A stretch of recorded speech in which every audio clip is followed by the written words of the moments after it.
कुलदेवी, ग्राम देवी की पूजा और इष्ट देवी की साधना में अंतर। कुलदेवी वो होती है जो हमारे पिता, दादा और कुल के पूर्वजों द्वारा परंपरा अनुसार पूजित होती है, किंतु तमाम लोग कुलदेवी को ही इष्ट देवी की भांति सर्वस्व मानकर जीवन निस्सार कर देते हैं और लाभ नहीं होता। कई जगह मैंने प्रयोग किए तो पता चला कि वो ग्राम देवियां हैं, अपने ग्राम्य स्थान से सीमांत प्रभाव वाली। सरल भाषा में कहें तो क्षेत्राधिकारी कुछ गांव की, या कहाँ तक उनका क्षेत्र है, अगले गांव का स्थानीय मंदिर, स्थान या देवी देवी स्थान से और अज्ञात निर्जन स्थान में वहाँ तक, इसका पता सूक्ष्म जगत में प्रयोग द्वारा ज्ञात होता है। कुल देवियाँ महाभारत काल में विराट चेतना, अनंत चेतना, ब्रह्म चेतना स्तर की रही हैं। उससे पूर्व त्रेता युग का उदाहरण देता हूँ कि मेघनाथ ने युद्ध में विजय प्राप्ति के लिए वरदान प्राप्ति हेतु अपने कुलदेवी निकुंबला का यज्ञ किया था, जिसे हनुमान, अंगद आदि ने विध्वंस कर दिया था। यह बात भी स्मरण रहे कि कुलदेवी की स्थापना घर में नहीं की जाती। किसी की कुलदेवी विराट शक्ति महाविद्या स्तर की हो और इष्ट देवी भी वही हो, इस ठोस महान कारण को छोड़कर, वरना परिवार के लोग समस्याओं और दुखदायी संघर्ष चक्रों में फंसे रहते हैं। हमारे देश में मुगलों और अंग्रेजों के शासनकाल में और पिछले 50 वर्षों से तेजी से बदलते समाज में परंपरागत पूजन विधान में त्रुटियों और अपूर्णता का दोष आ चुका है। अब बात कह रहे हैं ग्राम देवियों की, तो ग्राम देवियां वह होती हैं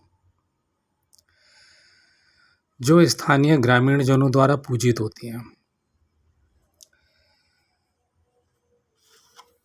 जिसका वर्णन मैं ऊपर आपके कुल देवी प्रसंग में मैं कर चुका हूँ अभी थोड़ी देर पहले।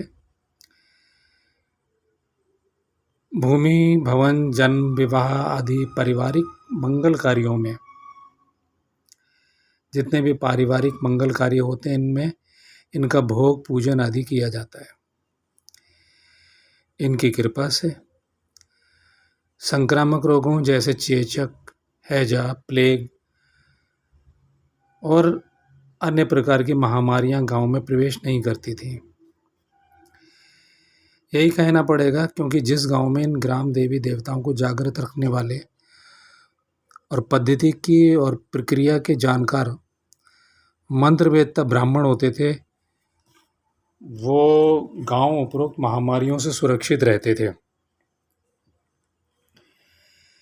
कहीं कहीं दूसरी जातियों के परंपरा अनुसार भी लोग प्रक्रियाओं के जानकार होते हैं, इसलिए पुजारी होते थे और होते रहे हैं।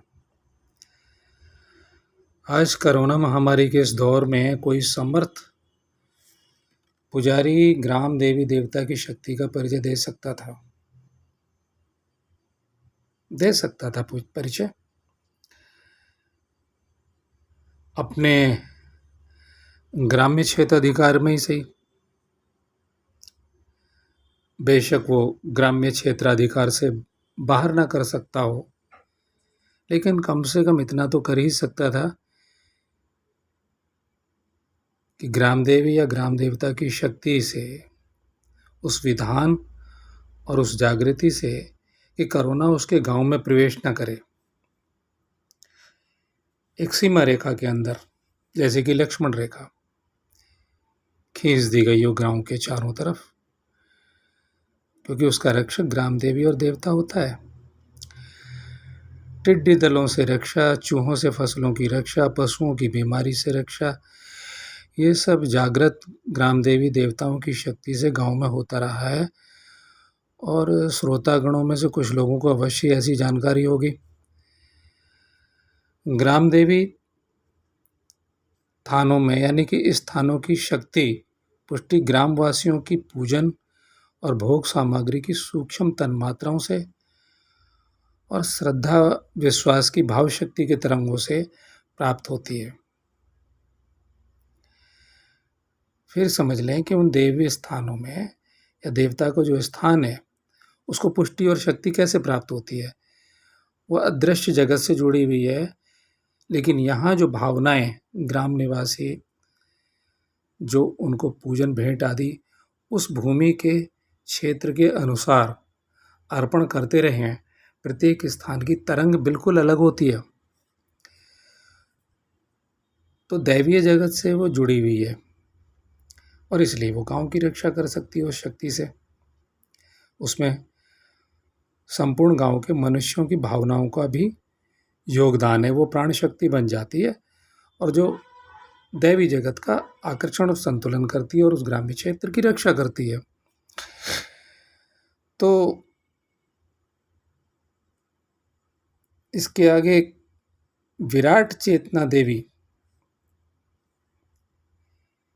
हम कुल देवी की आप प्रशंसा करो या निंदा करो उससे कोई फर्क नहीं पड़ता, लेकिन यह ग्राम देवी या देवता अनेक स्थानों पर अपने क्षेत्राधिकार के अंतर्गत चैलेंज की भाषा में किसी के द्वारा बोलने पर मोटरसाइकिल, कार, ट्रक आदि पलट देना या अन्य दुर्घटनाएं आदि कर लेते हैं। हो सकता है मैं कोई प्रमाण नहीं हूँ या मैं ऐसा कोई सिद्ध नहीं कर रहा हूँ या इस नियम की कोई मैं पुष्टि नहीं कर रहा हूँ, ऐसा दृष्टिगोचर होता रहा है और मेरे बहुत सारे श्रोतागणों का ऐसा अनुभव होगा कि उनके गांव में ऐसा होता होगा। कोई थान होगा, वहाँ गाड़ी अचानक रुक जाती हो, आपने नई गाड़ी खरीदी, आप उस गांव के निवासी हैं और उस ग्राम देवी या देवता को भेंट नहीं दी और वहाँ आके आपकी गाड़ी फेल हो जाती है। तमाम उपाय करते हैं, उसके बाद आप भेंट पूजा आदि पुजारी से विधान कराते हैं और गाड़ी चल जाती है। पता लगता है, मैकेनिक बताता है कि कोई कमी थी नहीं उसमें। खैर, ये ठीक ऐसा होता है कि जैसे महाभारत में धर्मराज यक्षराज के रूप में उस स्वच्छ जल सरोवर के क्षेत्राधिकारी हैं। यक्ष और युधिष्ठिर का संवाद आपने पढ़ा सुना होगा, टीवी सीरियल महाभारत में भी देखा होगा। खैर, और वो अपने नियम के अनुसार यक्ष पांडवों को जल पीने से मना करता है। इसलिए भूमि पूजन, गृह प्रवेश आदि में वास्तुशास्त्र अधिपति क्षेत्रपाल भैरव के अतिरिक्त क्रमानुसार स्थान देवता, ग्राम देवता, इनका पूजन अनिवार्य रूप से किया जाता है। जो लोग देवता देवी को कुल देवता या देवी के रूप में पूजते हैं, उन्हें ये देवी या देवता उपेक्षा करने पर या पूजन विधान में गलती करने पर या जो नई पीढ़ी के अभी लोग जवान हो गए हैं, बच्चे, इनके द्वारा निरादर किए जाने पर, रुष्ट होने पर अपनी मौजूदगी का एहसास कराती हैं। ये शक्तियाँ अपनी शक्ति का परिचय देकर धमकाते भी हैं और कभी कभी स्वप्न में डराते और निर्देश भी देते हैं। ऐसा देखा गया है।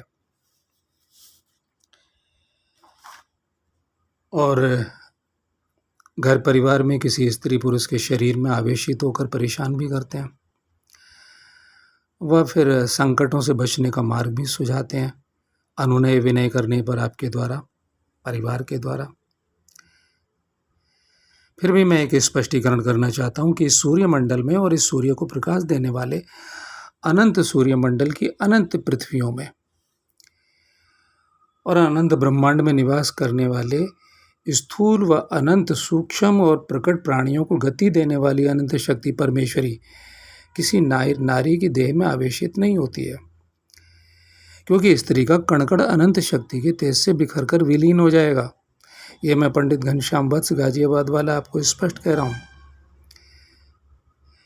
मैं अपने अनेक यूट्यूब के कार्यक्रमों में और अनेक साइटों पर मैं लिखता हूँ, तो वहाँ भी मैं इसका जिक्र करता रहा हूँ। अतः फिर से और स्पष्टीकरण करता हूँ, तब महाविद्या स्तर की जो देवियाँ हैं, काली, तारा, षोडशी आदि, गणेश, विष्णु, शिव, दुर्गा आदि, जहाँ कुल देवी देवता हैं, वहाँ तक तो जीवन सामान्य रहता है उपेक्षा करने पर भी। किंतु जहाँ ग्राम्य स्तर होता है, वहाँ उचित पूजन विधान में उपेक्षा करने पर संकटों के दुष्चक्र का आमंत्रण भी हो सकता है। तो आज के लिए इतना ही। ओम तत्सत। श्री गुरुवे नमः।